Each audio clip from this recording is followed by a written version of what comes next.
tardes a todas y a todos. Les damos la bienvenida a una emisión más de El Aula, Taller de Saberes y Diálogo, eh, auspiciado por la Fundación Aguirre Azuela Chávez Jauregui Pro Derechos Humanos AC, en este espacio de los criterios del Poder Judicial de la Federación. En esta tarde, para comentar un tema de particular importancia, como lo es la composición del Congreso de la Unión, la mayoría relativa, la representación proporcional y los principios que derivan del artículo 41 constitucional, que es, como sabemos, un aspecto fundamental en estos días. Y para ello, bueno, pues hoy estamos de plácemes, estamos de gala, porque contamos con la presencia pues, de dos grandes expertos en todos estos temas, como lo es el doctor Rafael Estrada Michel, director general ejecutivo de la revista Tiempo de Derechos, y del maestro César Alejandro Ruiz Jiménez, director ejecutivo de la Fundación. Y para comentar y platicar con ellos que todas las implicaciones de estos principios y pues qué trascendencia van a tener en los próximos días ante este proceso electoral, pues que no ha concluido todavía, pero en el que ya muchos actores se manejan como si estuviese totalmente conformado el Congreso, como si existieran estas mayorías parlamentarias y mayorías calificadas, y entonces tenemos que hacer un alto y decir, bueno, vamos a ubicarnos realmente en dónde estamos en el camino. Por ello, bueno, pues les agradecemos mucho a nuestros dos invitados del día de hoy, que bueno, son también quienes hacen posible la realización de estos espacios en todas las materias que tratamos, laboral, administrativo, penal, civil, etcétera, pues para comentar de todas estas cuestiones. Pues bienvenidos, pues es su casa, pero de todos modos, permítanme decirles bienvenidos y les agradecemos mucho que hayan aceptado participar en este programa. No, pues el agradecido soy yo con ustedes, muy querido don Juan Carlos, Susi, César. Muchas gracias también a mi tocayo Rafa Barba, que él sí que hace posible el programa desde el punto de vista técnico, y a Oli Martínez. Estamos encantados de poder hablar de este tema tan trascendente cuanto preocupante en la actual hora de la República. Me sumo al agradecimiento, mi querido Juan Carlos. Muchas gracias por la invitación. Siempre ha sido un orgullo ver crecer este espacio y participar con él ahora de este lado, pues es todavía más motivo de alegría para un servidor y hacerlo con ustedes, personas que admiro demasiado. Muchas gracias por la invitación. Muchas gracias a ustedes. Para nuestro generoso público que nos acompaña esta tarde, pues les diré una muy breve, porque él es muy modesto, una muy breve semblanza del doctor Rafael Estrada Michel. Él es doctor en Derecho por la Universidad de Salamanca y es miembro del Sistema Nacional de Investigadores, nivel 2, adscrito a la Facultad de Derecho de la Universidad Nacional. Es profesor también en Escuela Libre de Derecho en la Universidad Autónoma de Quintana Roo, en la Universidad Panamericana de Guadalajara, en la Benemérita Autónoma de Oaxaca y en la Universidad Autónoma del Estado de México, así como en la Escuela Judicial del Estado de México y en la Academia Interamericana de Derechos Humanos. Dirige la revista Tiempo de Derechos de la Fundación Aguirre Azuela Chávez Jauregui Pro Derechos Humanos AC. Como les digo, pues es una semblanza muy breve, pero también don Rafael pues fue director de la Escuela Judicial con una muy destacada participación, que bueno, quisiéramos que continuara ahí, pero los derroteros lo han llevado por otros rumbos, pero entre otras muchas cosas, y aparte es autor de innumerables artículos y ha sido ponente en instituciones nacionales y extranjeras, y pues la verdad tiene una gran experiencia. Don César Alejandro Ruiz Jiménez estudió la licenciatura en Derecho en el Instituto Tecnológico Autónomo de México, en el ITAM. Es maestro en Derecho Fiscal por la Universidad Panamericana y se ha dedicado al estudio de los derechos humanos desde los inicios de su carrera bajo la tutela de otro gran amigo también, el doctor Eduardo Ferrer MacGregor. Posteriormente fue asesor en la Suprema Corte de Justicia de la Nación y coadyuvó en la elaboración de proyectos en defensa de la vida y de la dignidad humana. Proyectos y temas en los que trabaja incansablemente también desde su trinchera. Su línea de investigación doctoral se enfoca en los derechos humanos aplicados al ámbito fiscal, materia en la que ha coordinado 2 libros y publicado participaciones en México, Austria y en los Países Bajos. Actualmente, como lo había dicho, es director ejecutivo de la fundación mencionada. Muchísimas gracias a ambos por acompañarnos esta tarde para platicar de un tema muy, muy relevante. Muchas gracias. Pues muchísimas gracias a usted, muy querido y admirado magistrado Cruz Razo.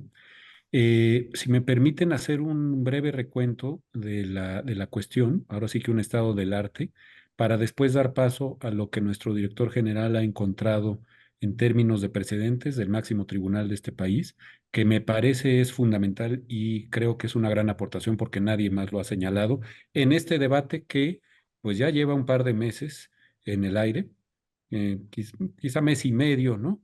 Desde que el 3 de junio parecía, como muy bien ha dicho don Juan Carlos, parecía todo ya eh, eh, planchado, ¿verdad? Incluso tanto el Instituto Nacional Electoral como la Secretaría de Gobernación salió a decir que ya había pues prácticamente una disposición de las posiciones en la Cámara de Diputados del Congreso de la Unión. El Senado atiende a otros criterios de asignación de representación proporcional, entonces, si me lo permiten, no me voy a meter en ello, pero Cámara de Diputados, pues ya al día siguiente de la elección parecía que todo estaba hecho y rehecho, con este fatalismo tan grave que heredamos de nuestros mayores, tanto del lado español como del lado mesoamericano, ¿no? Pues ya todo está cocinado, este arroz ya se coció, ya ni para qué discutimos, le va a tocar mayoría calificada a la coalición oficialista. Pero esto tiene un problema de base y es un problema primero de historia constitucional,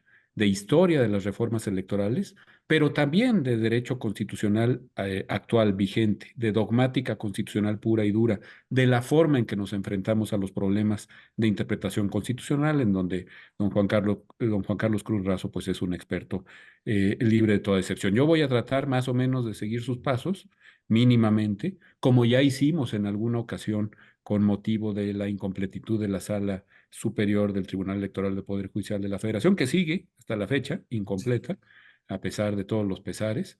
Pero bueno, no nos metamos en eso de momento, vámonos. Digo de momento porque finalmente será la Sala Superior la que probablemente tendrá que resolver este asunto en última instancia, pero vamos al problema sustantivo. Y el problema sustantivo es que el artículo 54 de la Constitución establece un tope. Ojo, es un tope, no es un derecho. No es una prerrogativa de los partidos políticos. Establece un tope a la sobrerepresentación, un tope que es del 8% y que si uno ve los debates en la reforma, importantísima y trascendental reforma de 1996, que fue la que nos abrió las puertas a la democracia, por ahí ahorita les enseño una historia mínima de la transición democrática que escribió el doctor José Woldenberg Karakowski, en donde este pasaje de la reforma de 1996 está perfectamente bien explicado por uno de sus principales protagonistas. Bueno, en el caso concreto de la sobrerepresentación, lo que ocurría es que al entonces partido oficial, al partido hegemónico, que había venido abriendo el sistema muy de poco a poco desde la reforma de partidos, de los diputados de partidos del año 1963-64, conviene recordar que en ese caso se asignaban hasta 20 diputados de partido a las organizaciones partidistas que no obtuvieran diputados de mayoría relativa. Este es un punto que me encantaría subrayar, porque en todo este debate de mes y medio, el mecanismo de asignación de las curules de representación proporcional no parece bien entendido. Mientras más diputaciones de mayoría tengas, menos diputados plurinominales puedes tener. Así se entendió desde la reforma de diputados de partido de la época de los presidentes López Mateos y Díaz Ordaz. 1963-64, estamos hablando de algo que tiene 60 años. No eran ni siquiera diputados de representación proporcional, eran los diputados de los partidos minoritarios, pretendiendo abrir el Congreso a las minorías políticas. Acción Nacional, que era el partido que más o menos obtenía alguna que otra diputación de mayoría por aquel entonces, pasó de la legislatura del año 55-58 de tener, me parece que 5 diputados de mayoría relativa, a la legislatura del año 64 a 67, que no tenía ni un solo diputado de mayoría, porque el sistema no le reconoció ningún triunfo, pero ya tenía 20 diputados de partido.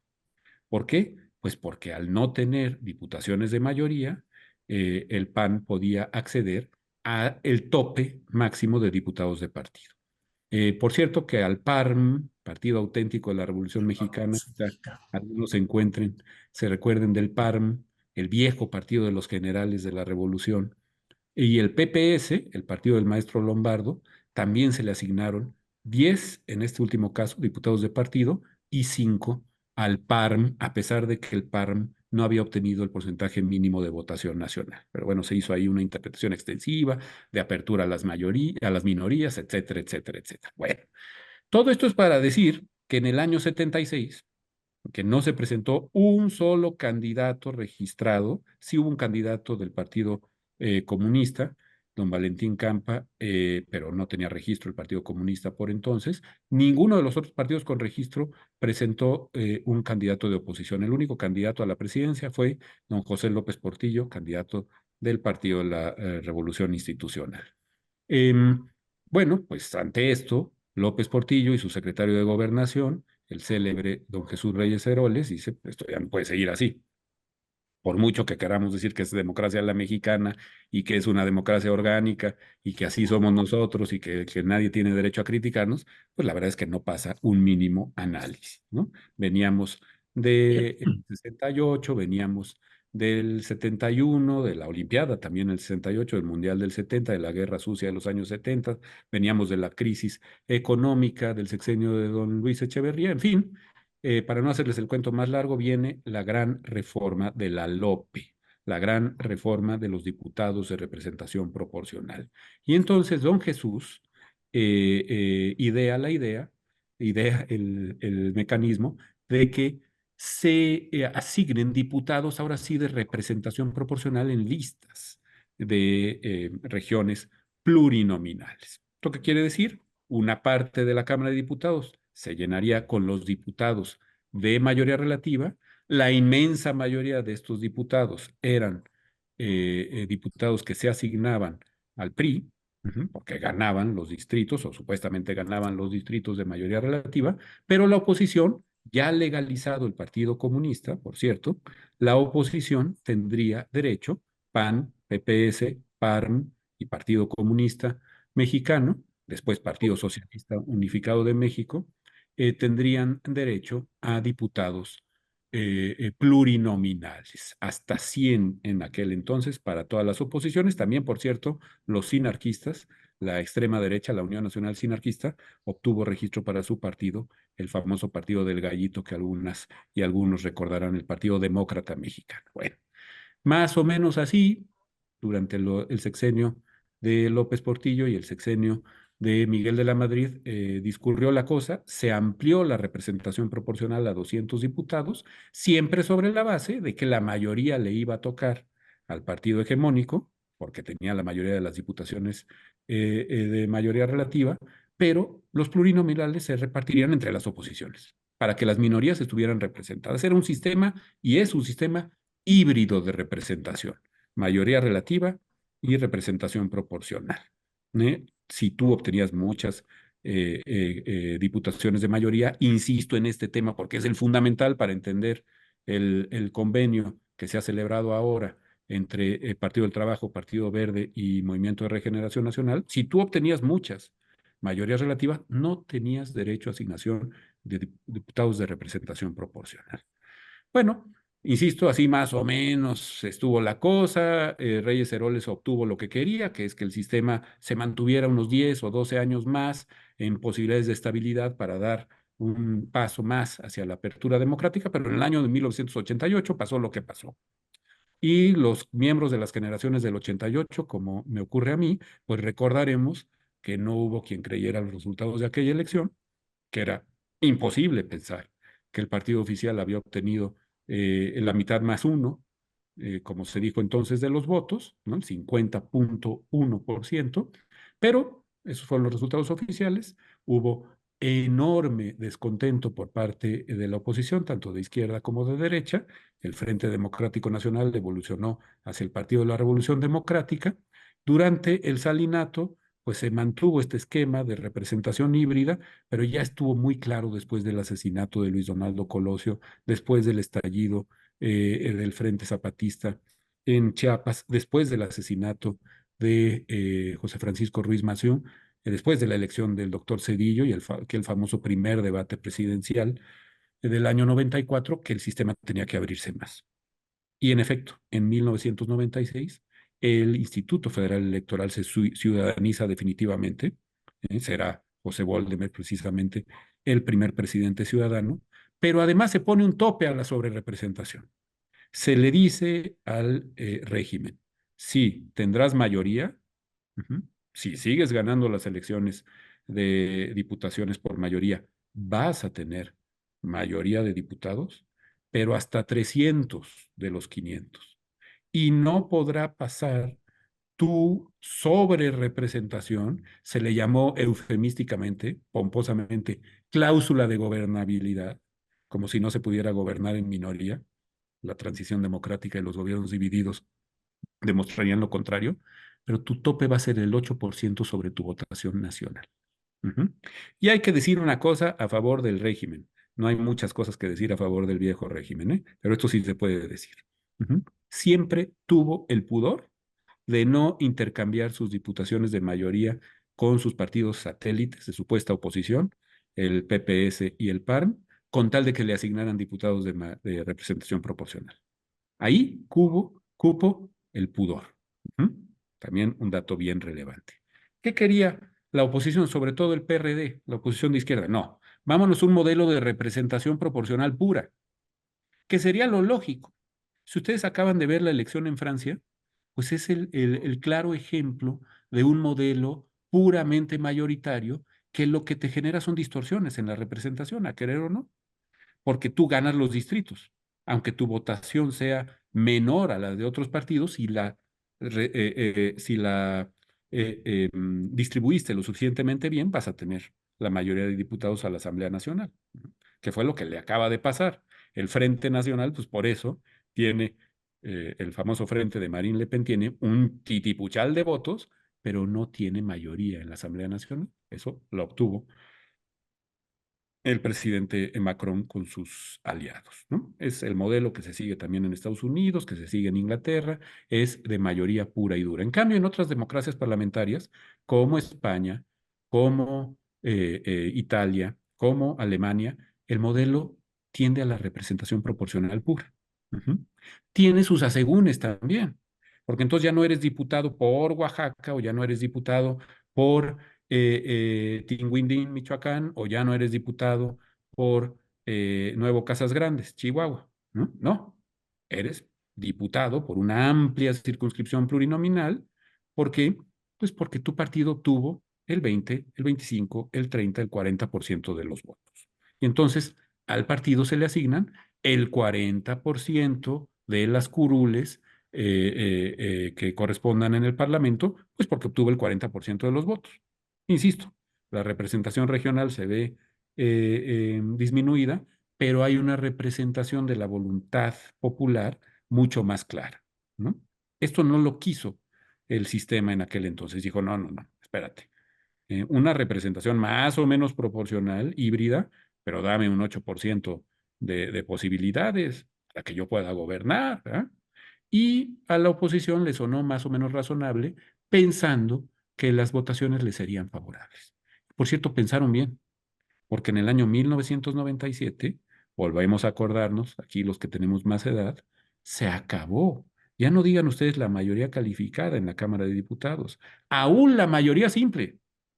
La oposición logró que el PRI no tuviera más del 49.9 de la Cámara de Diputados. Entonces, el modelo híbrido, a pesar de lo que nos decía Giovanni Sartori, fíjense lo que son las cosas, es el problema de países en donde no se lee lo suficiente.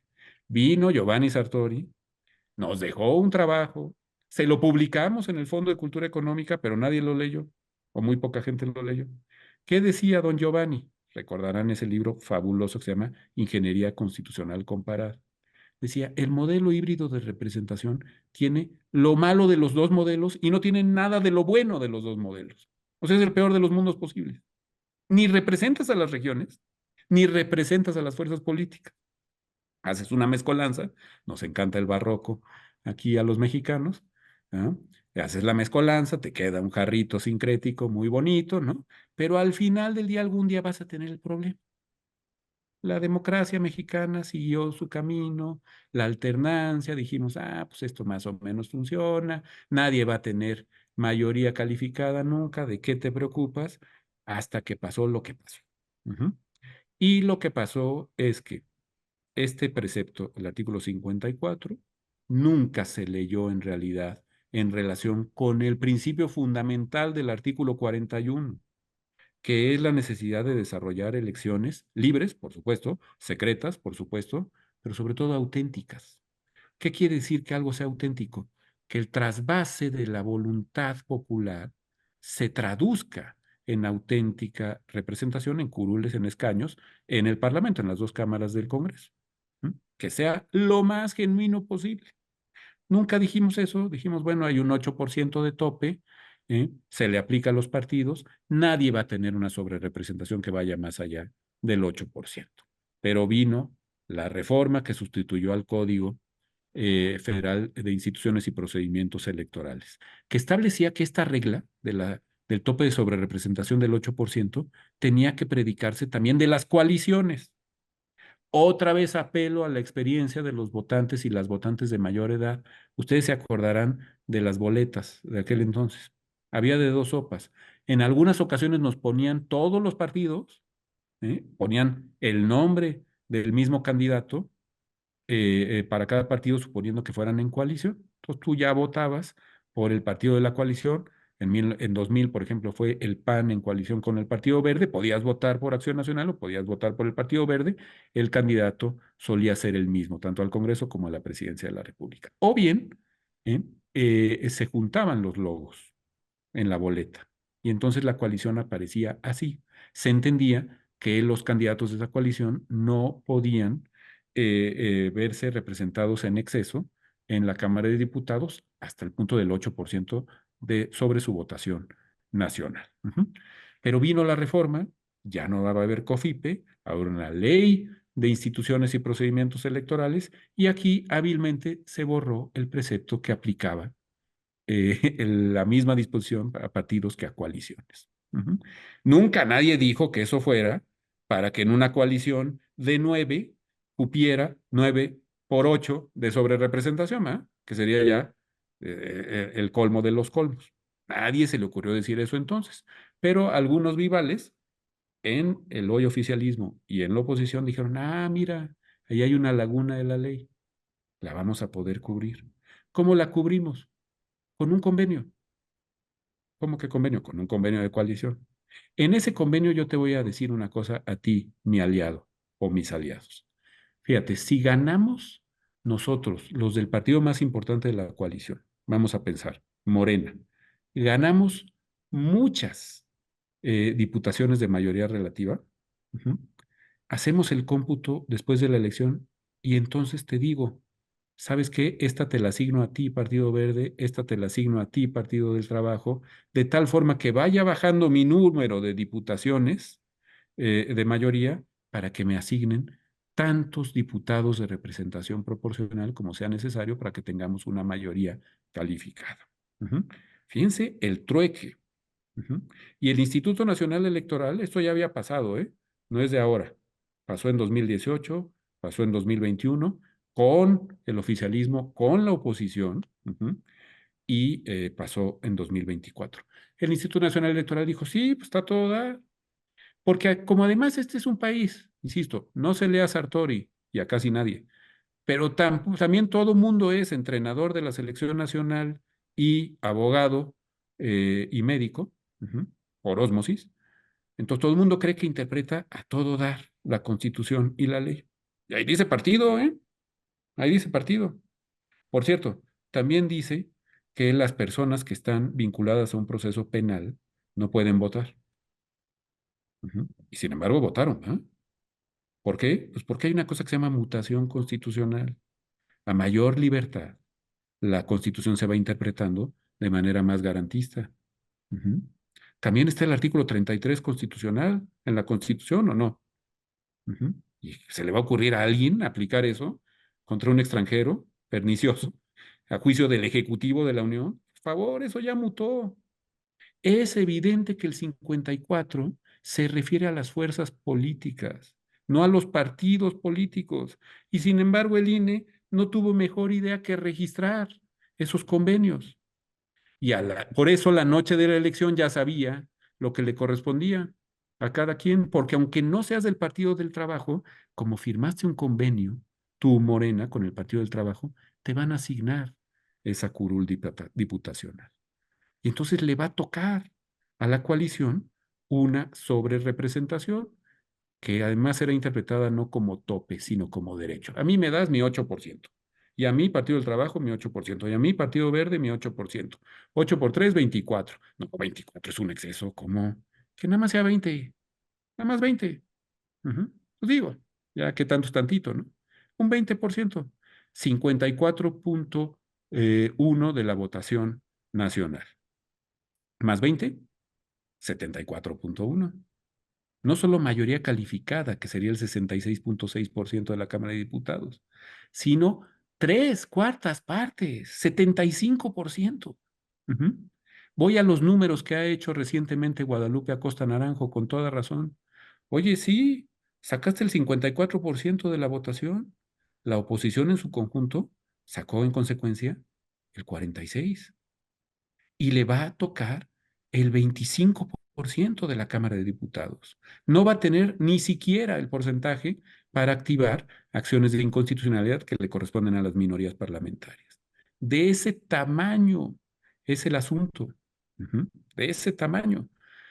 ¿Y esto qué implica? Para terminar, lo ha dicho Ciro Murayama en un artículo que publicó en Letras Libres este mes, que creo que no cabeceó bien, ¿no? Porque dice, contra el mito del fraude electoral y el verdadero peligro. Oiga, es que también, a ver, cuidado, el fraude electoral no es nada más que yo agarro una urna y la relleno de boletas, ¿verdad? Ya no estamos en la época de don Abelardo Rodríguez o de don Manuel Ávila Camacho. Por favor, en eso también ha mutado la cuestión. El problema es que el fraude electoral se puede dar con este tipo de interpretaciones, que ojo, son interpretaciones contra la Constitución. No caben convenios de coalición que violen la Constitución, que violen el artículo 41, ni del oficialismo ni de la oposición. Esos convenios son contrarios a la Constitución y por eso son nulos y de ningún valor. No se vale. No están en el comercio los escaños y las curules. No puedes hacer permutas con ellos. Bueno, pues sí se puede, porque la Constitución dice partido.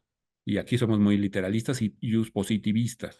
Tú porque eres un tomista, tú porque crees en el derecho natural, tú porque eres un moralista. No, señor. Yo procuro ser un tipo que interprete la Constitución con más o menos sentido. Por cierto, el artículo primero lo exige, ¿eh? Tiene que ser una interpretación conforme. Culmino con los números. Toda sobrerepresentación necesariamente, si Pitágoras no se equivoca, equivale a una subrepresentación. Alguien sale subrepresentado. En este caso, sigo con Acosta Naranjo, el partido que obtiene, lo había dicho Margarita Zavala en otro artículo brillante también, el partido que obtiene el quinto lugar de las votaciones va a tener la segunda fuerza en la Cámara de Diputados si le hacemos caso a los números alegres del INE y de la Secretaría de Gobernación. La sexta fuerza política, el Partido del Trabajo, va a ser la cuarta en representación. O sea, esto va a ser así. Morena, Partido Verde, Acción Nacional, Partido del Trabajo. Hay una evidente subrepresentación de la oposición. El caso más patético y sorprendente por el silencio que ha guardado es el del Movimiento Ciudadano, con casi 10 millones de votos. Va a tocar migajas en la Cámara de Diputados. Pero, a ver, los partidos políticos no son el problema. Yo creo que cualquier gente que se preocupe hoy por hoy de los partidos políticos, pues es porque no tiene dignidad, ¿verdad? Ujú. Los partidos políticos importan muy poco. Lo que importa realmente es el trasvase auténtico de la voluntad popular a la representación. Nunca podrá ser exacto. Siempre va a haber disonancias. No pueden ser disonancias del 20, del 24 o del 72%, ¿verdad? Son disonancias absurdas, contrarias a nuestro Estado constitucional y democrático de derecho. Muchas de las reformas estructurales o pseudoestructurales que se van a discutir en la siguiente legislatura se discutirían de una manera completamente distinta. Pienso, desde luego, en la del Poder Judicial, pero piensen ustedes en la reforma que va a haber al Poder Legislativo. Ujú. La disminución de plurinominales o prácticamente su abolición, ya para que no andemos discutiendo estas cosas, pues ya de una vez, otra vez, un sistema de mayoría relativa pura, ¿no? Como en los viejos y gloriosos tiempos del régimen, ¿va? Y piensen ustedes en la abolición de la reelección consecutiva de legisladores, que ya también está planteada, y piensen ustedes en la execración de los órganos constitucionales autónomos y en la modificación del Instituto Nacional Electoral, ¿no? Y síganle pensando, ¿cómo sería de distinto esto si se discutiera en una Cámara en donde a los ganadores les toca su muy digno y sobrado 55% de la Cámara y a quienes no ganaron la elección, a la oposición, le toca su 45%? Las variables de la ecuación de las reformas serían completamente distintas. De ese tamaño es lo que nos jugamos en este tema de la sobrerepresentación. Y como muy bien señalaba don Juan Carlos Cruz Razo, lo más desesperante es el fatalismo que envuelve a todo mundo, ¿no? Como si ya no hubiera nada que hacer. No, bueno, pues técnicamente algún día va a estallar el sol, ¿no? Se va a convertir en una supernova. Eso nos obliga a no hacer nada, pues ya ni modo, no, ¿verdad? Como el tristemente célebre, también muy ochentero personaje de Héctor Suárez, ¿se acuerdan, no? Pues ya, ni modo, ya. Ujú. Nos ganaron. ¿Qué le vamos a hacer? Bueno, muchísimas gracias. No, pues es extraordinaria. Muchísimas gracias por esta recopilación de todos estos antecedentes, porque nos ubica muy bien en el contexto de dónde venimos y hacia dónde vamos. Es muy importante atender a cuáles son los orígenes de toda esta figura. Y sí, como la apuntaban desde el día 3 de junio, algunos expertos, ya mencionabas a Ciro Murayama, lo está haciendo el día de hoy también Lorenzo Córdoba, precisando todos estos puntos precisamente de la representación proporcional y de esta sobrerepresentación. Pero yo creo que finalmente todo pues va a venir a este punto de ¿será necesaria interpretación o habrá que estar al simple texto de la Constitución, como sostenía don Antonín Scalia, ¿no? En la Corte Norteamericana? Es decir, ¿por qué queremos interpretar la Constitución cuando su texto es muy claro? Y también, bueno, la Corte ha hecho su labor jurisprudencial en este sentido. Algunos antecedentes y precedentes que ya destacaba don César Ruiz. ¿No es así, don César? Eh, Muchísimas gracias, don Juan Carlos, por la palabra y pues de entrada, ¿qué puedo yo agregar a lo que brillantemente ha expuesto la mente ordenada, privilegiada y pues llena de conocimiento del doctor Estrada Michel? Eh, pero justamente esta exposición tan clara y tan exhaustiva nos debiera llevar a los que estamos viendo este programa y a los que espero que lo vean después, a valorar el camino que ha pasado nuestro país para construir su democracia. Las instituciones que tenemos, también en una entrevista que está en la revista de Tiempo de Derechos de este mes se dice, en pocos países del mundo encuentras órganos considerados autónomos como el INAI, como el INE, que son necesarios en México por la forma como trabaja nuestra clase política. Se necesitan candados, necesitan camisas de fuerza para evitar los excesos de poder. Todas estas instituciones se construyeron precisamente para eso, para, y al principio quizás como una benevolencia del partido hegemónico, para construir para transitar hacia un régimen más democrático. Entonces, no podemos dar marcha hacia atrás en ese sentido, porque entonces volvemos a un régimen semiabsolutista donde la voluntad de una persona es más importante que la propia norma fundamental de nuestro país. Entonces, yo lo que agregaría nada más para empezar sería, ¿por qué es tan importante este tema de la representación proporcional?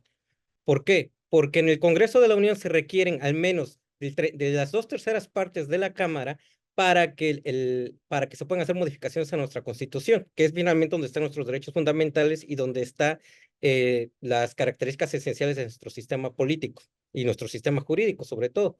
Entonces, el partido en el poder no necesita a la fuerza tener 2/3 partes de esa representación para poder ejecutar estas reformas, como bien dice el doctor Estrada Michel, sin depender de una negociación o de concesiones hacia un partido minoritario del que necesitaría para juntar ese 66%.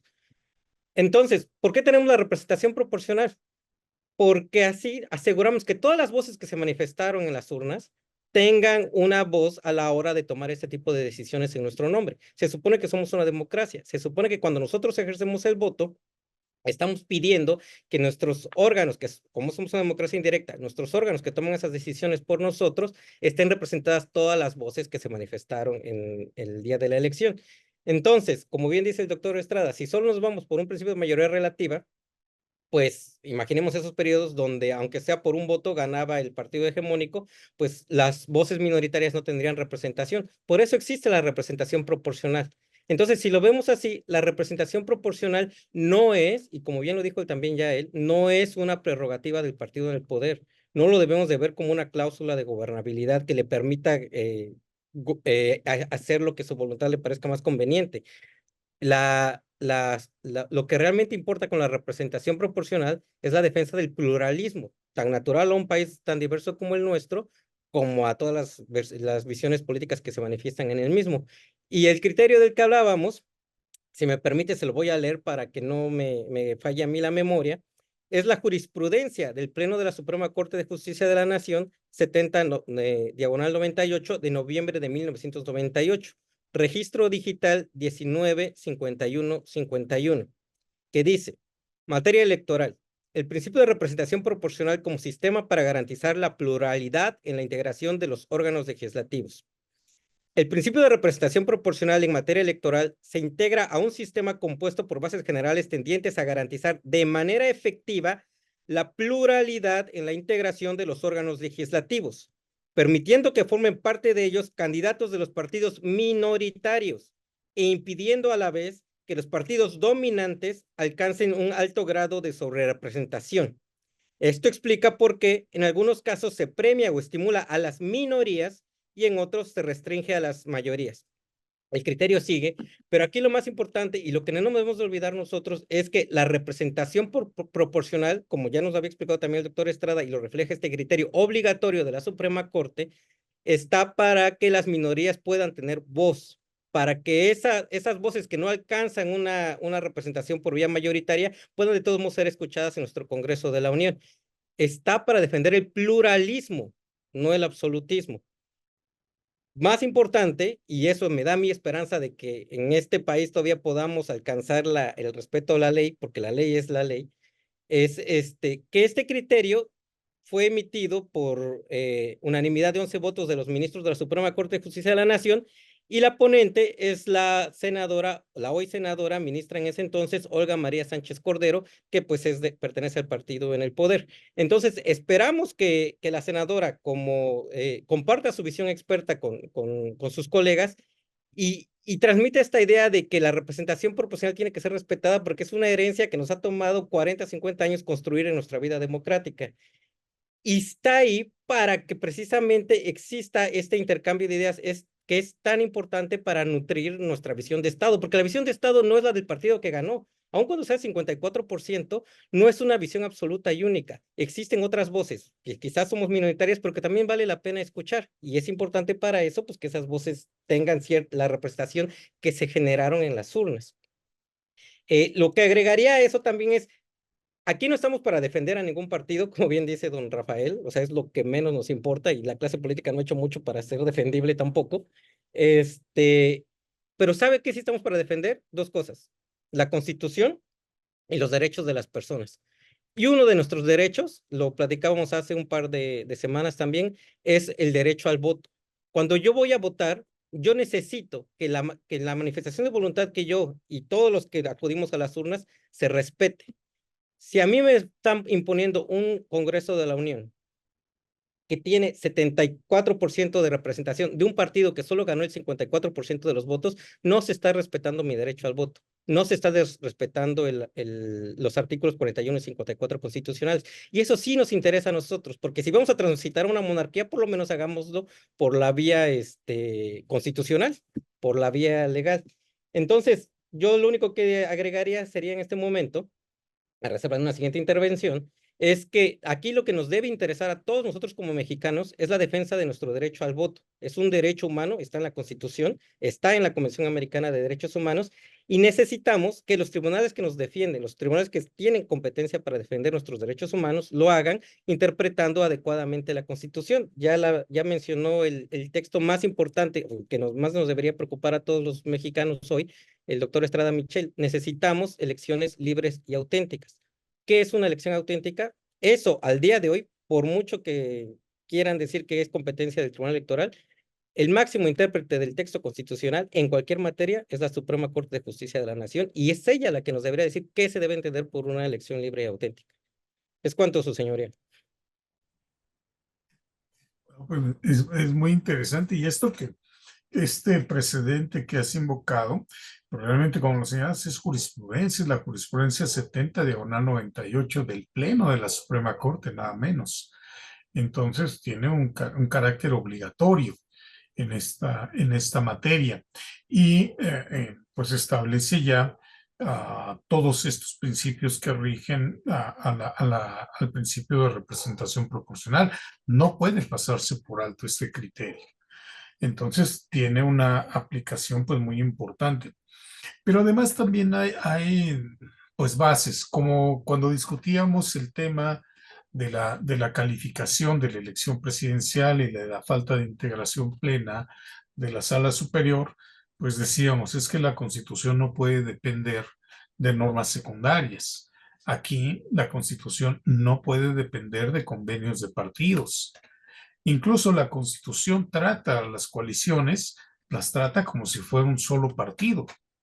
Y yo creo que esto es muy congruente con el 41 porque pues el 41 establece que un partido político, con esta definición muy chabacana que hizo el constituyente permanente, decir que es una institución de interés público, o sea, es lo mismo que nada. Entonces dijo que, bueno, son partidos, organizaciones de personas que se agrupan para conseguir el poder, atendiendo a su ideología, pensamiento, etcétera.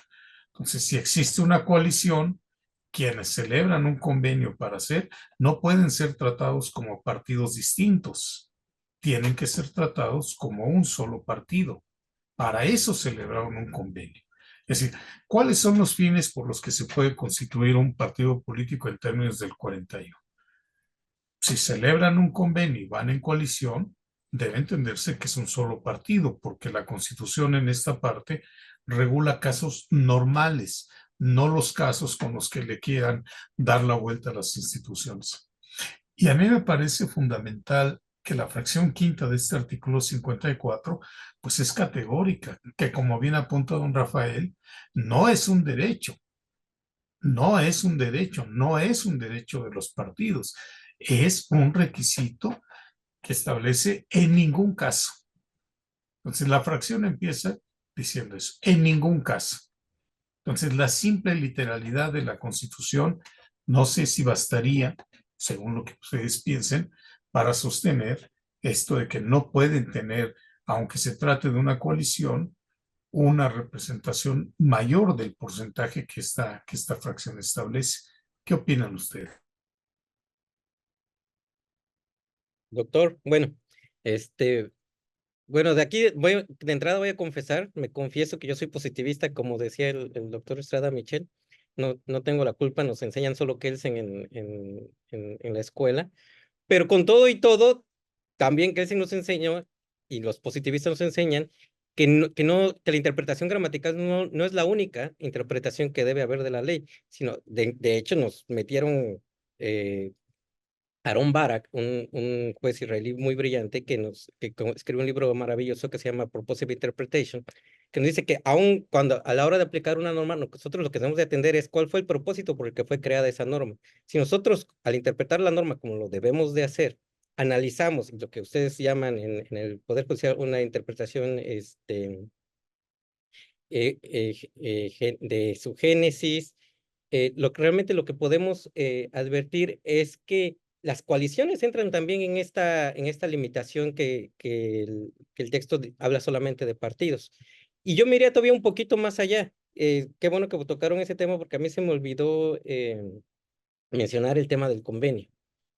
A mí me parece, como votante, que es una falta de respeto y es una violación a mi derecho del ejercicio al voto, porque no lo estoy ejerciendo entonces de manera libre e informada, que yo estoy votando por Susana Miguel como candidata del partido Morena, y resulta que mañana Susana Miguel realmente estaba en el Partido Verde.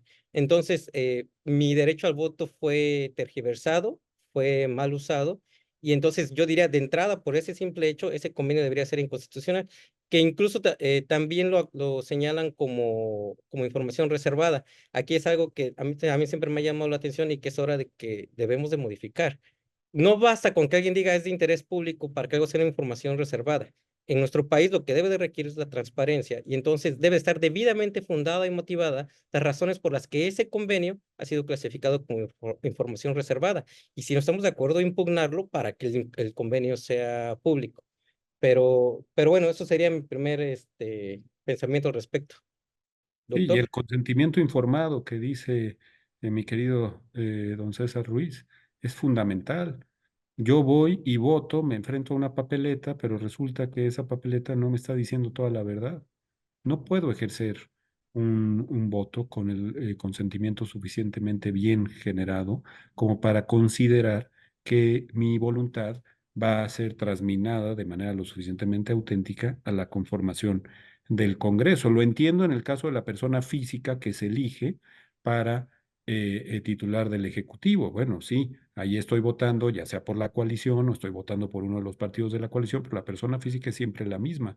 Pero si tú me estás diciendo que tal persona es candidata de 3 partidos y de la coalición, yo voto por uno de esos partidos porque me interesa que ese partido tenga la mayoría de las diputaciones de mayoría relativa, ¿no?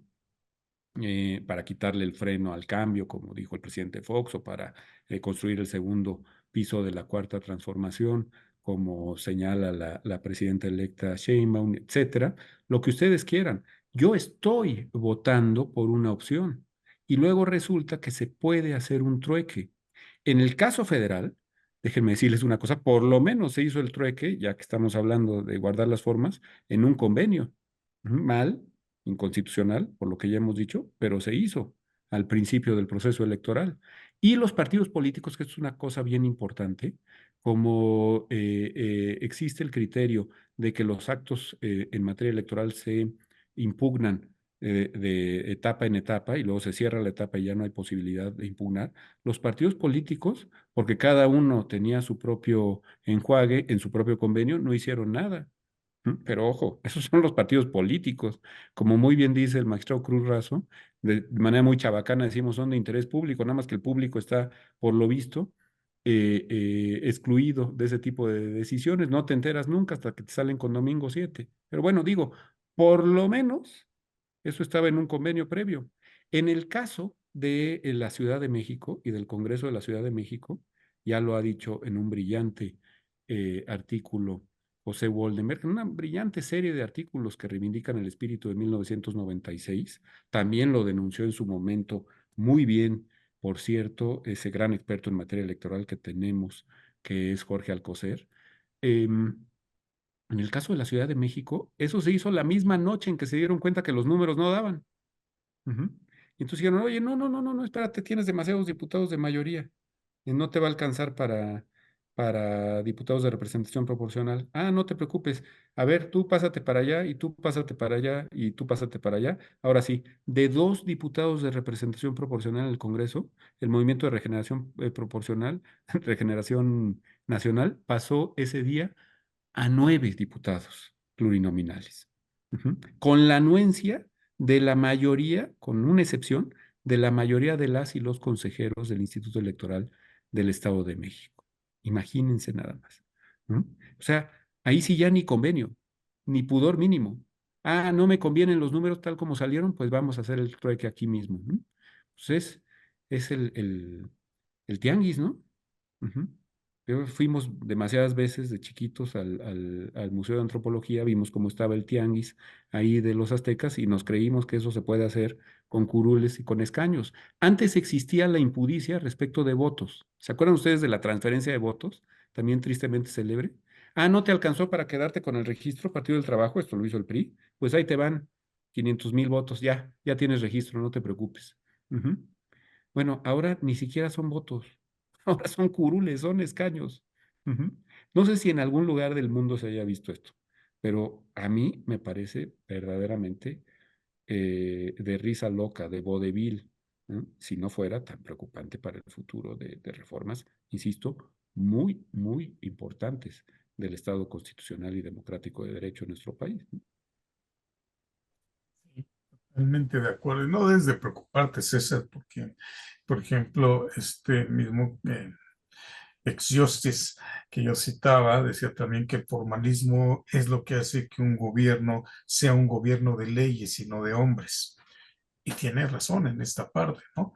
Aquí yo creo que la interpretación que pretenden hacer para sustentar que no, que puede tenerse este sistema y asignársele a cada partido de esta coalición este porcentaje, pues no tiene sustento constitucional, no resiste ningún análisis, aunque la fracción quinta no diga coalición, porque la Constitución no está hecha para contemplar todos los casos que se le ocurran a las personas. Las leyes no pueden contemplar todos estos supuestos. Entonces toca al intérprete de la Constitución, pues analizar y decir, bueno, aquí, por eso yo invocaba este Justice, porque él decía, ¿por qué tenemos que cambiar la Constitución donde su texto es tan claro? Que muchos, incluso en la Corte Mexicana, decían, es que la Constitución es lo que la Corte dice. Dices, no, espérame tantito. Es lo que la Corte dice cuando el texto no es claro, pero cuando el texto es claro no tienes por qué interpretarla, no tienes por qué cambiar la voluntad del constituyente. Entonces aquí la tarea que tiene el Tribunal Electoral pues será determinante, ¿no? Sí, y por cierto, hay una pregunta ahí de la doctora Marbella Villalobos en el QIA que va por ahí, ¿no? Ella dice que es pedestre y que la disculpemos por lo pedestre. Su pregunta no es nada pedestre, me parece que es una pregunta fundamental. ¿Cómo le hacemos para respetar el derecho fundamental al voto? En el sentido que don Juan Carlos mencionaba. Y bueno, pues aquí hay vías procesales, ¿no? Por eso yo me he referido con tanta animadversión al fatalismo, ¿no? Como si nada se pudiera hacer. Perdón, pero pues hay vías expeditas o de que debieran estar expeditas para la defensa del voto y de la autenticidad del trasvase del voto a la formación de los órganos del poder público.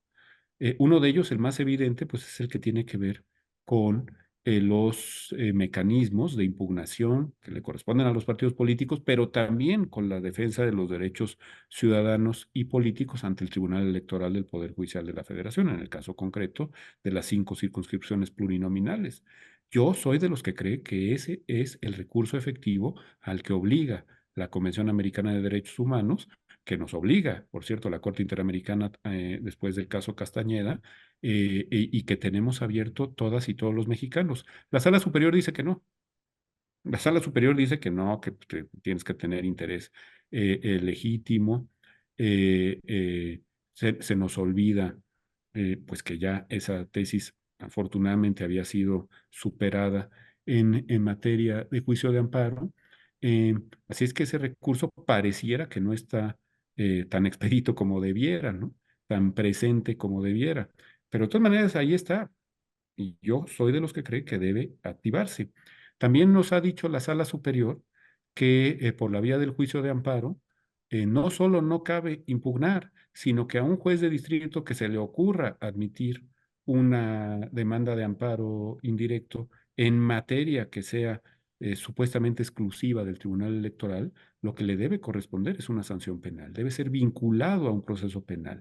Lejos de impugnar su determinación, como hizo, e hizo muy bien, por cierto, el Senado de la República, lo que corresponde es presentar una denuncia ante la Fiscalía General de la República por una eventual responsabilidad penal para el juez de distrito, que consideró que la materia no era puramente electoral, sino una materia, en el caso de la incompletitud de la Sala Superior del Tribunal, una materia de organización administrativa, de un órgano público, que vale decir, se paga a costa del erario público, es decir, a costa de nuestras contribuciones al mismo, por cierto. Bueno, pero dijeron que no, y que lejos de eso podía constituir un delito la conducta del juez. En el caso del Ejecutivo, se promovió ante la Cámara de Diputados un juicio político contra el juez de distrito al que me he referido. Imagínense ustedes, si esas son las vías para acceder a las interpretaciones constitucionales, que como muy bien ha dicho el maestro Ruiz, en la máxima interpretación constitucional le corresponde también en la materia electoral a la Suprema Corte de Justicia de la Nación. Bueno, pues ¿dónde estamos? Ahora sí que pareciera que el que no tiene razón soy yo y que el fatalismo que hemos heredado de nuestros ancestros está muy bien cimentado, porque tiene razón, porque no va a haber expediente alguno de carácter procesal que pueda modificar una decisión que, déjenme decirlo así, parece tomada de antemano, lo cual habla otra vez de una indefensa voluntad popular. Ujú. Nos gastamos millonadas en una elección, millonadas. Ojo, que ya que estamos hablando de historia, al país le costó tener elecciones creíbles y democráticas, desmontar su estado de bienestar, que ciertamente era precario en el muy autoritario milagro económico, pero existía. Existía.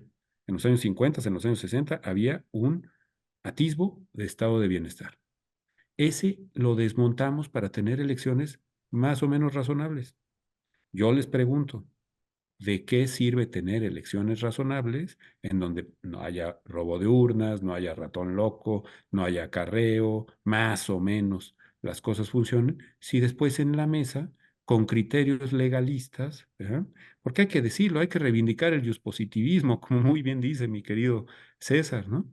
Eso no es positivismo, es falso positivismo, es un literalismo pudibundo, grotesco. La interpretación desde el punto de vista del positivismo, más que el seniano o hartiano que ustedes quieran, la interpretación se hace conforme al orden constitucional. Y el orden constitucional te dice que las elecciones tienen que ser auténticas. Cabe celebrar un convenio, lo ha dicho magníficamente bien el magistrado Cruz Razo, en contra de los objetivos de ese orden constitucional. No, es nulo y de ningún valor. Eso no es justnaturalismo, no es justmoralismo, no es misticismo del voto, como le decía el presidente Ruiz Cortines a los panistas, no místicos del voto. No, eso es una interpretación lógica, una hermenéutica razonable, sensata de nuestro texto constitucional. Por cierto, es una obligación de las juristas y de los juristas, ¿eh? No es porque queramos, hoy queremos y mañana no, no. Eso se hace siempre, siempre, si se quiere tener una jurisprudencia coherente y sistemáticamente bien organizada. Sí, si me permite ahí agregar nada más algo a la pregunta de la doctora Marbella, es importante también recordar cuál ha sido la construcción de nuestro sistema de distribución de competencias a nivel electoral, porque cuando el Tribunal Electoral se incorporó al Poder Judicial de la Federación, al principio hubo que construir, de la misma manera que se construyó la relación entre el Consejo y la Suprema Corte, también la Suprema Corte y el Tribunal Electoral pasaron por un periodo de acoplamiento.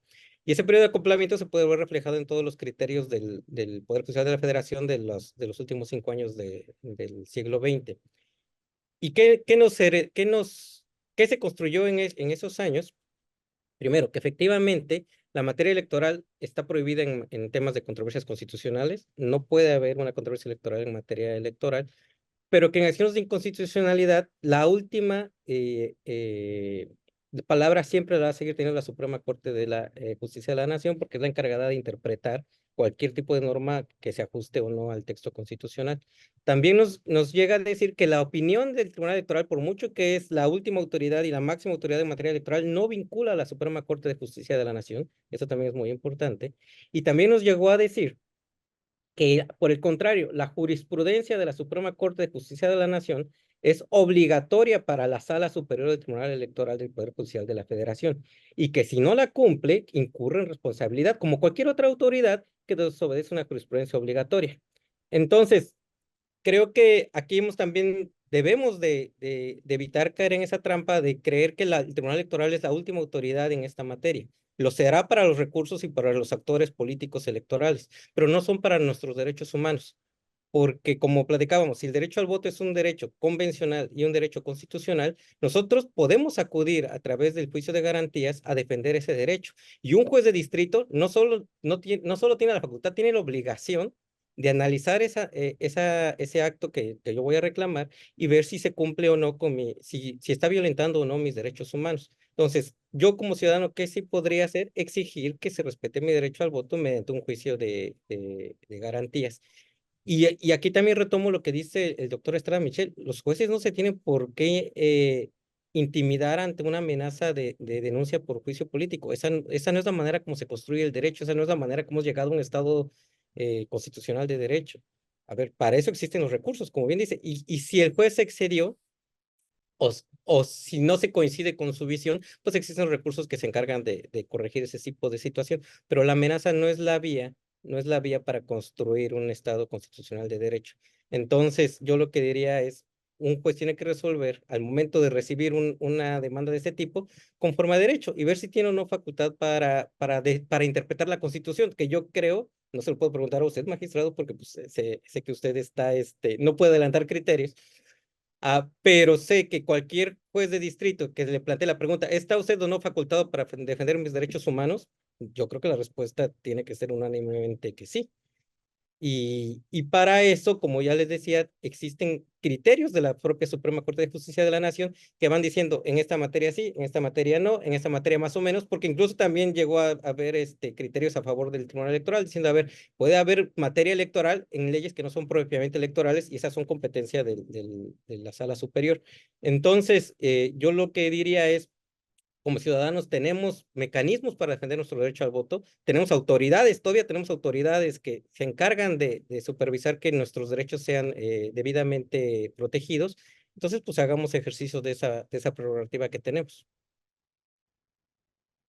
Sé que es muy importante todo esto. Yo quiero decir algo, pero también aclarar que lo digo desde mi esfera particular, en el ámbito académico, y no lo digo porque ni lo soy, además como representante de la institución para la que presto mis servicios o como magistrado de circuito, lo digo como una persona también interesada en todos los temas de derecho. Me dio mucha pena, mucha vergüenza la forma en que reaccionó el Tribunal Electoral a la demanda de amparo que promovieron y que recibió un juez y que le dio entrada, porque la actitud demuestra una soberbia tan grande como una ignorancia de la misma proporción. Un juez federal tiene la aptitud, la Constitución lo faculta para pedirle un informe, admitir una demanda y pedirle un informe a cualquier autoridad en este país. En una ocasión, un juez se atrevió a admitir una demanda en contra de actos del Consejo de la Judicatura Federal. Y el Consejo de la Judicatura Federal quería iniciarle un procedimiento de inmediato al juez. Y varias voces dijeron, no, nuestra misión es proteger su independencia y autonomía. ¿No estás de acuerdo con la decisión del juez? Hay recursos, impúgnale los recursos, pero de entrada tienes que cumplir con su mandato, porque la Constitución es la que lo faculta para ello. Si el juez incurre en un error, vea los recursos. Lo vamos a denunciar, ¿sí? Nada más que primero tienes que pasar por el Consejo de la Judicatura, demostrar que hubo una conducta incorrecta, que agotaste los recursos y entonces ya el Consejo decidirá si procede o no procede contra este juzgador. Pero decir que no acatamos la decisión del juez, que lo vamos a denunciar y que le vamos a promover juicio político, creo que no es ni puede ser la actitud de un juez profesional. Me dio mucha pena esta decisión, esta resolución así. Digo, yo podré o no compartir la decisión del juzgador, pero evidentemente tengo que respetar su decisión, tengo que impugnar su decisión y puedo hacer todo lo demás que sea pertinente, pero no puedo amenazarlo, ni puedo querer espantarlo con la amenaza de que voy a promover una denuncia. Esto es francamente hasta ridículo. Entonces creo yo que en el orden constitucional tenemos que seguir los cauces constitucionales, tenemos que esperar la decisión de este tribunal, sabremos qué es lo que va a decidir, pero evidentemente tiene que ser procedente y tiene interés toda persona, sea en la vía electoral ante el propio tribunal o intentándolo en otros medios de defensa, tenemos interés para defender nuestro voto y tenemos interés para ejercer todos los derechos que la Constitución nos otorga. Cuando la Constitución establece estos derechos, como el derecho al voto, no cabe ni siquiera hablar de interés legítimo, estaríamos hablando de interés jurídico, porque es un derecho subjetivo de nivel constitucional. Entonces, hay que tener en cuenta eso y darle el correcto cauce e interpretación a la defensa de los derechos, no reacciones de tipo visceral que a nada nos llevan, ¿no? Bueno, dentro de las preguntas, don Germán Fernández, que es un gran abogado muy destacado, pues resumió de una manera muy concreta este principio de interpretación que apuntábamos, ¿no?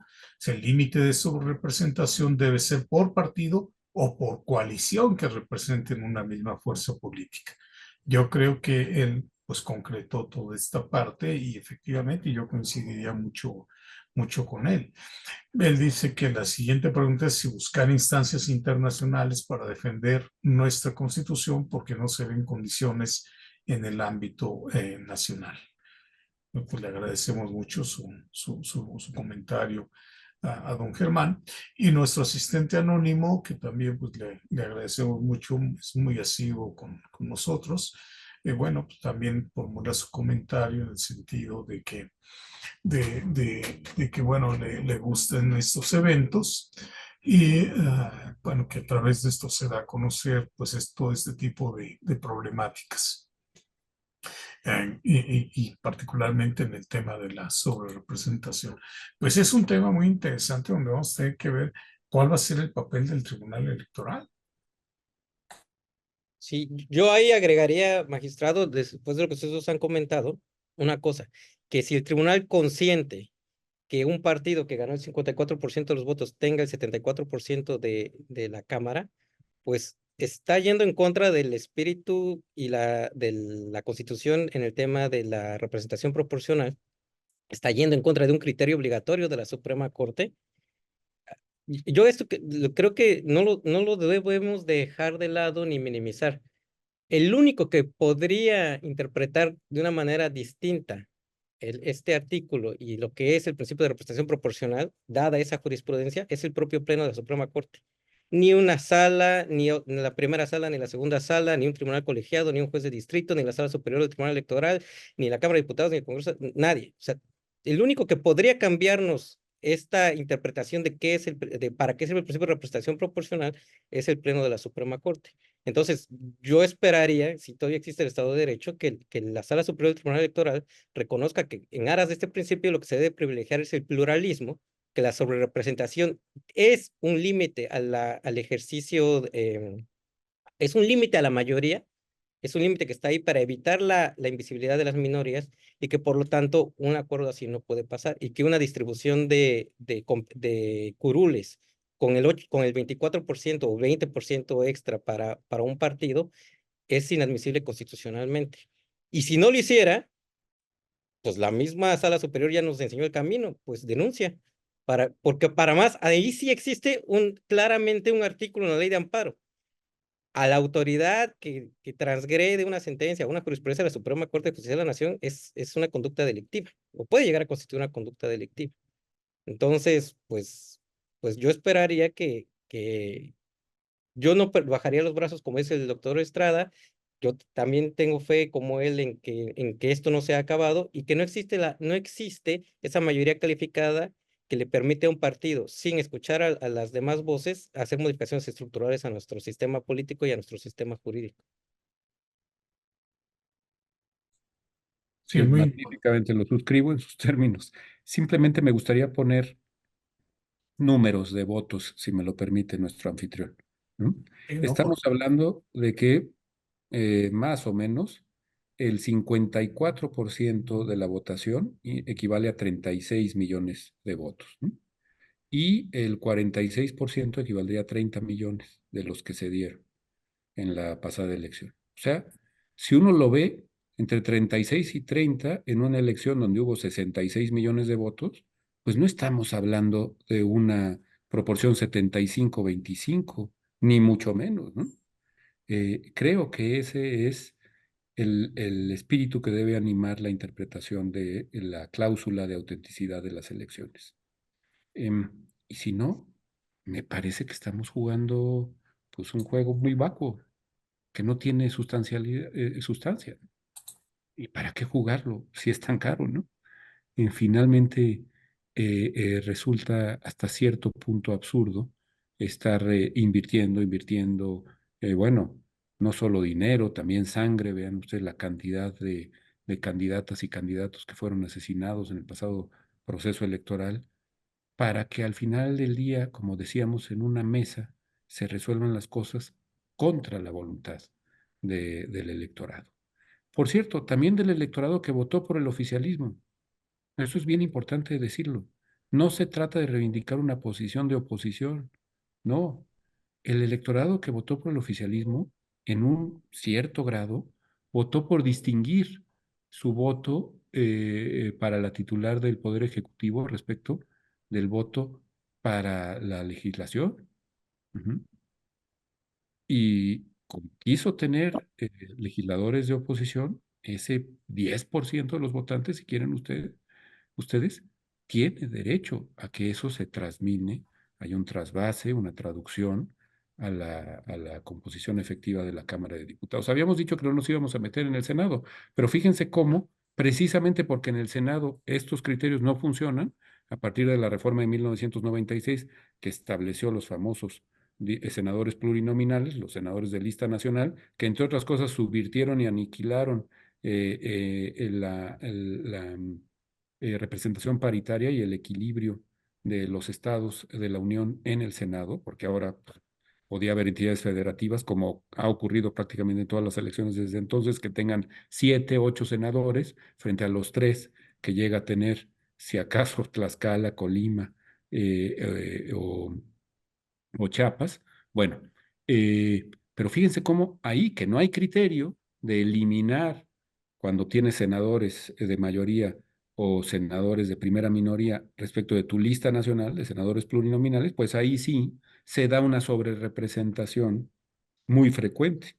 El partido que obtuvo la mayor cantidad de votos, como en este caso el Movimiento de Regeneración Nacional, ganó la inmensa mayoría de los escaños senatoriales de mayoría relativa. Algunos los ganaron sus aliados del PT y del Partido Verde y tuvieron posibilidad de una enorme asignación de senadores plurinominales, quedándose a 2 escaños de la mayoría calificada, de la mayoría constitucional.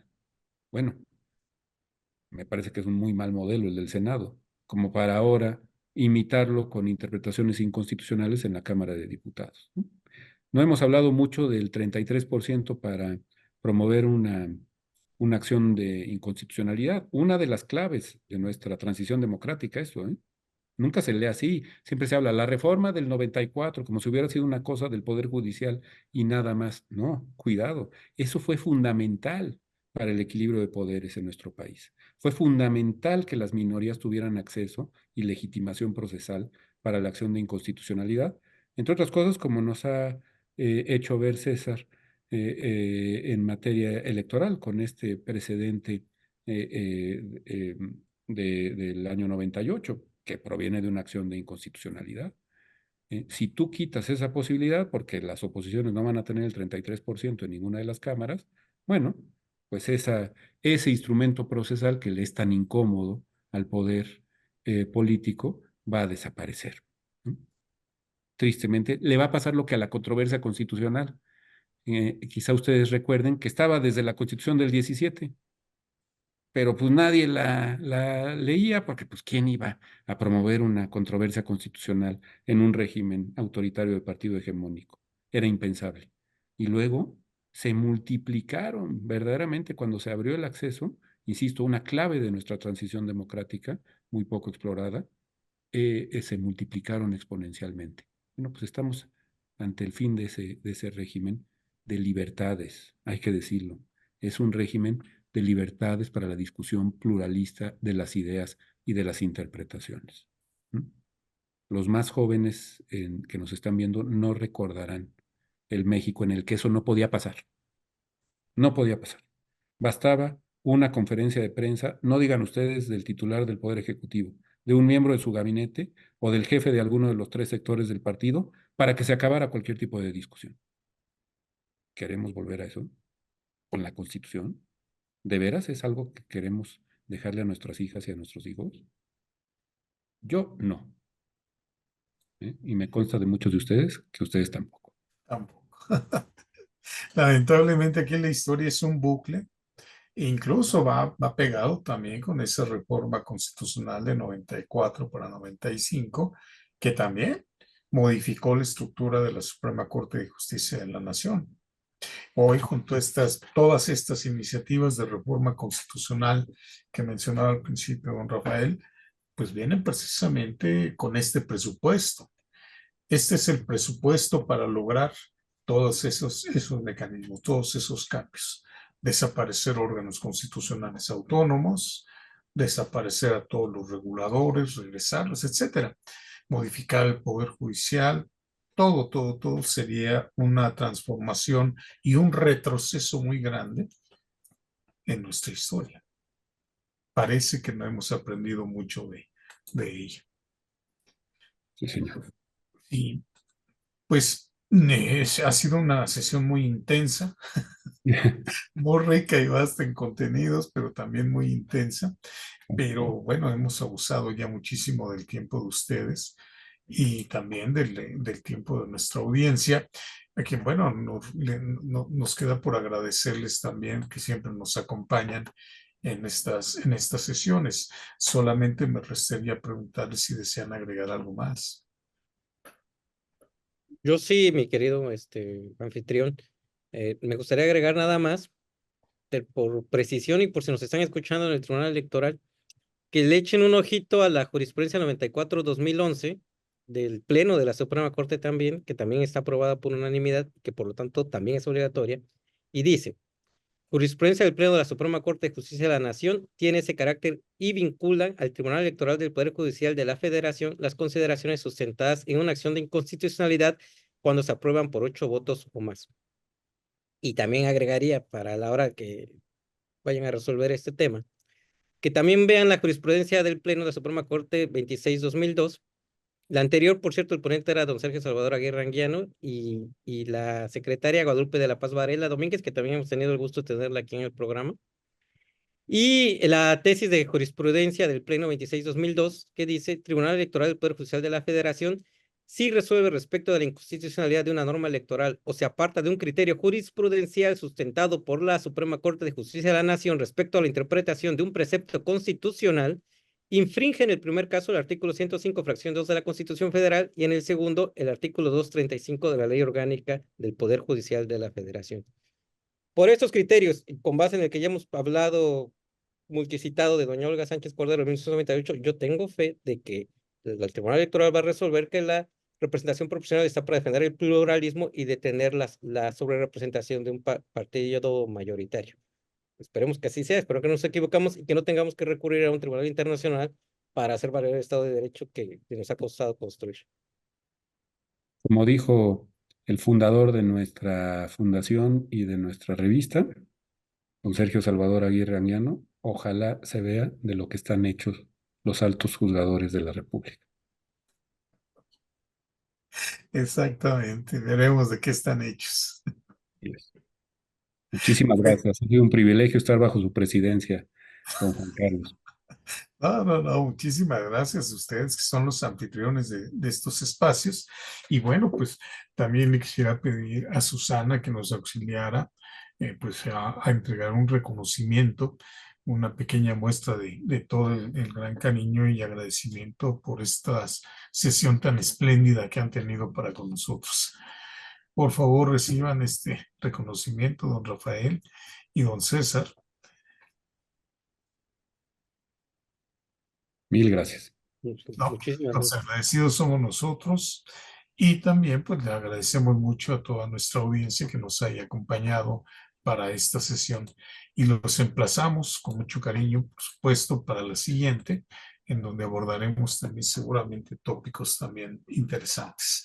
Veremos si para entonces ya tenemos más definiciones en estos temas o por lo menos daremos cuenta de cómo van avanzando las cosas. Sí, Muchísimas sí. gracias y muy buenas noches a todos. Muy buenas Muchísimas noches. gracias por la invitación. Fue un privilegio compartir con ustedes el micrófono y por fin tengo un diploma. Siempre he querido tener uno. Muchísimas gracias a ambos. A enmarcarlo, mi Muchas querido. gracias. Buenas noches. Adiós, Susi.